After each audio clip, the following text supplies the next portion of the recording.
Matt, c'est un moment important, émouvant, de leur dire à eux, à vos fans, j'ai besoin de m'arrêter. Pourquoi? Parce qu'il y avait de la fatigue, parce qu'il y avait eu beaucoup de pression? Il y avait de la fatigue, forcément c'est un métier où on a beaucoup de pression. Ça faisait, mine de rien, déjà 15 ans que j'enchaînais les albums, les tournées, Robin des Bois, comédie musicale, où on fait 207 shows en 9 mois. Donc j'ai été beaucoup sur scène, beaucoup loin de chez moi, beaucoup loin de mes proches. Et voilà, un petit peu fatigué, surtout après avoir défendu les chansons d'un autre artiste pendant 1 an et demi. C'était un peu bizarre. Pendant 6 mois, c'était génial, c'était nouveau. Les 6 mois d'après, on commence à se dire je commence un peu à manquer de mes chansons. Et les 6 derniers mois, on commence à se dire mais où j'en suis musicalement maintenant si moi je devais aller en studio. Et donc c'est vrai que j'avais besoin de cette pause pour laisser l'eau couler sous les ponts et me retrouver. Et de retrouver une forme d'anonymat aussi? Aussi un peu, c'est pour ça que j'avais dit dans mon message de départ aussi sur les réseaux sociaux que j'allais partir du côté de Los Angeles. Parce que c'est une ville déjà où je vais depuis 15 ans pour mes vacances ou entre chaque album, et qu'il y a une forme d'anonymat où je peux profiter de mes proches aussi là-bas, où ils me partagent pas avec les autres, voilà. Alors on comprend que c'est pas mal la vie à Los Angeles, on voit ces images. Qu'est-ce qui vous manquait le plus d'ici, sincèrement? Les gens. C'est ça, ce qui est paradoxal, c'est que je vais là-bas pour pouvoir être disponible 100% pour mes proches, mais en même temps, au bout d'un mois et demi, 2 mois déjà, je suis en manque de on adore ce que vous faites, ou continuez, c'est sympa, j'écoute pas forcément votre musique, mais je vous aime bien, machin. Et toutes ces petites attentions que j'ai dans la rue ou quand je me balade ici ou là en France, c'est ça qui me manquait. Donc quand je reviens, dès que je sens les regards bienveillants, etc. des Français, ça me fait chaud au cœur. C'est un peu de ça que je me nourris aussi depuis 15 ans. Nous, on est très heureux de vous avoir ce soir. Matt, votre premier héros, on vient de le voir, c'était votre père, joueur de football, qui a eu une formidable carrière. C'est lui qui vous a transmis l'idée de devenir aussi footballeur. Oui, forcément. J'ai grandi avec un ballon dans les pieds. Ça a été mon premier amour, le football.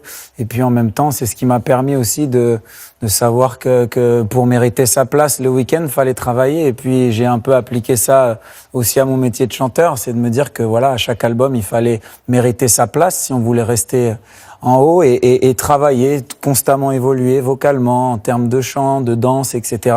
Et donc être prêt physiquement à chaque fois, comme à l'époque vous vous prépariez pour ces formations, ou au moment où vous allez à Sedan, où finalement ce stage ne se fait pas. Je lisais, souvent je rêve que je suis sur un banc de touche et Laurent Blanc ou un autre entraîneur me dit de retirer mon haut de survêt pour aller sur le terrain. On a tous ceux en tout cas qui ont eu envie de devenir footballeur, eu ce rêve après, de brandir la Coupe de France, de monter au Stade de France. Ça, vous l'avez eu longtemps, cette idée que finalement il y avait un goût d'inachevé?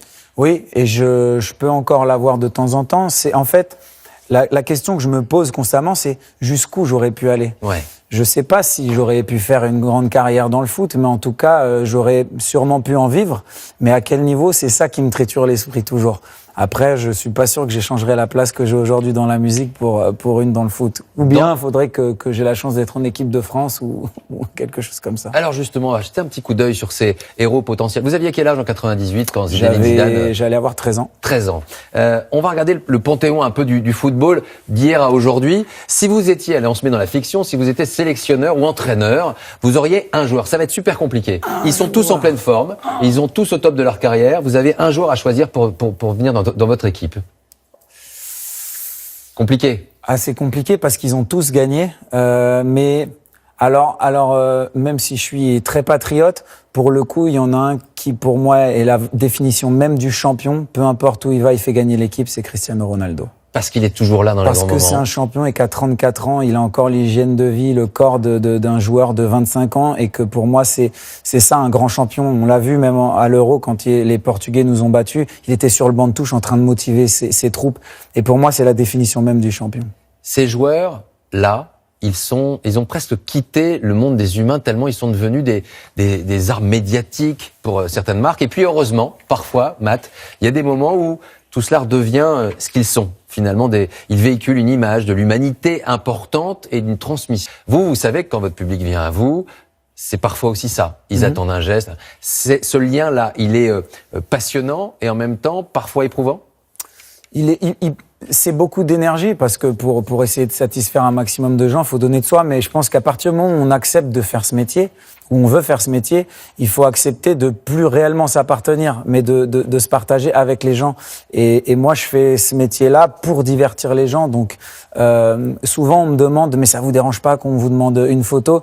Et là, ma réponse, elle est très simple, c'est pourvu que ça dure. Là, on vous voit à Strasbourg, c'était cette semaine. Vous êtes retourné dans votre ville, c'est vos racines. Certains d'entre eux, on va en écouter quelques-uns. Juste, voilà ce qu'ils ont ressenti en vous voyant, en allant vous voir. On les écoute. Pokora. Ta peau contre ma peau, laisse-moi donner le tempo, laisse ta peau contre ma peau, laisse. Maintenant, moi, je veux juste une photo de toi, en fait. Il a un cœur énorme, il est très humble. Il est simple, il est lui-même, il a du talent. Il fait partie de nos vies. Il m'a sauvé la vie quand j'avais 15-16 ans. Je me suis fait harceler et je voulais en finir. Et du coup, j'ai entendu une phrase de lui et j'ai changé d'avis. Il est beau, gentil, qu'il chante bien, que ses spectacles sont magnifiques.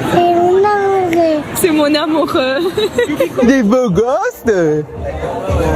Enfin bref. C'est toi le beau gosse. Ah merci. C'est la 27e fois que je le vois, mais ça faisait plus d'1 an que je l'y avais pas vu, alors il m'avait manqué.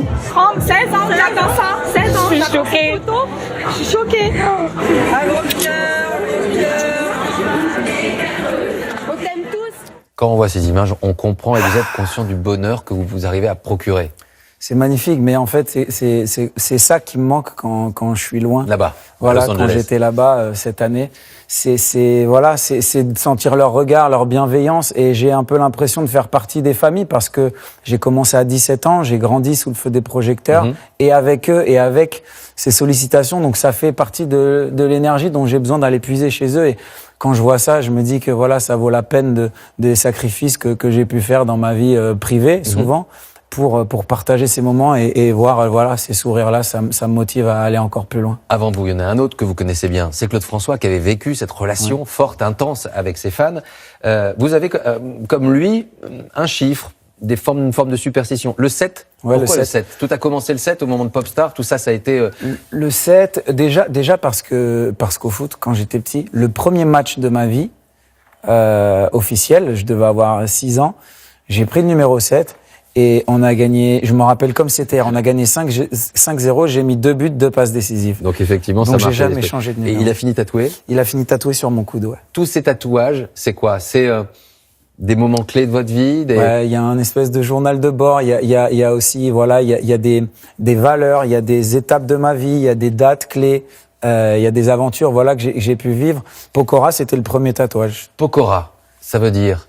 Humilité en polonais. En polonais. Ça, c'est une idée. Vous avez été C'était voir mon votre premier grand-mère. tatouage parce qu'en fait, quand j'ai gagné l'émission Popstar à l'époque, la dame qui s'occupait de nous, Isabelle Gambotti, m'a dit, demain, le groupe va être révélé, ne change pas, n'oublie jamais qui tu es, d'où tu viens, reste humble, c'est la valeur la plus importante. Je suis rentré à Strasbourg pendant les vacances et je suis allé chez le tatoueur, j'ai appelé ma grand-mère, je dis comment on dit humilité en polonais.